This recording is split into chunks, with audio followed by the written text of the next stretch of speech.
Hello everyone.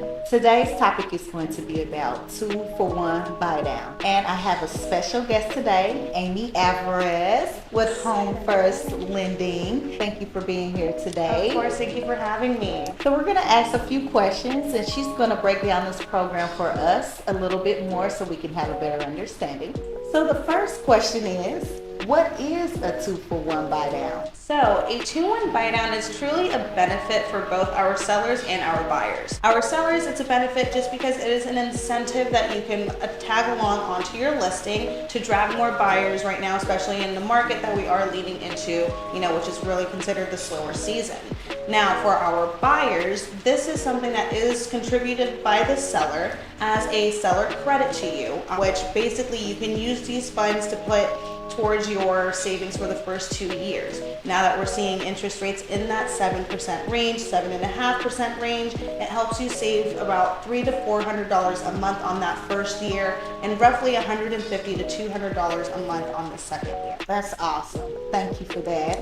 What are the basic requirements for this program? So the seller does have to contribute this, what is considered a subsidy for the buyer. So let's say that our buyer is locked at a fixed rate of a 7.5% interest rate.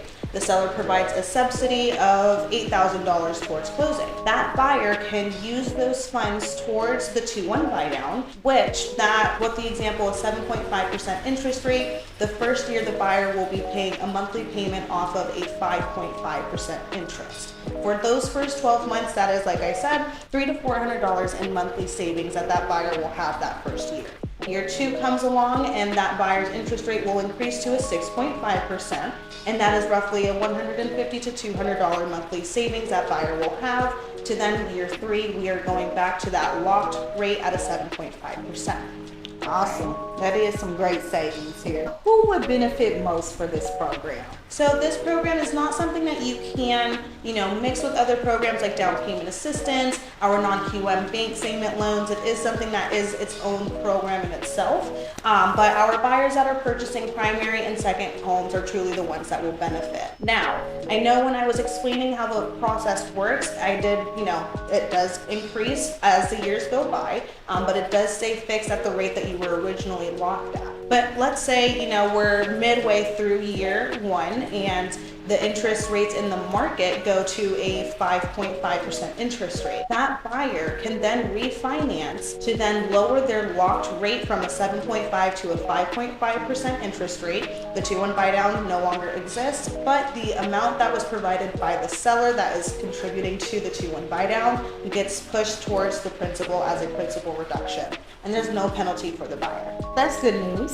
So hypothetically, could the buyer refinance before 3 years? Absolutely. So usually you'll hear that you have to refinance between, the 3 to 5 years, and that's typically because you want to refinance just in case if you want to purchase a new home, pay off some extra debt, because from 3 to 5 years, that's when you'll gain a lot of equity in your home. But really, if you close on a conventional loan, the soonest you can refinance is after 6 months. And if it's an FHA loan, it is 12 months. So that's why, it's really just in markets like this when all interest rates are high, it's definitely something, when we see what next year brings, we have to wait for to at least, have that leverage, pay the lower monthly payment at least for the first 2 years while we see what the market does. And yeah.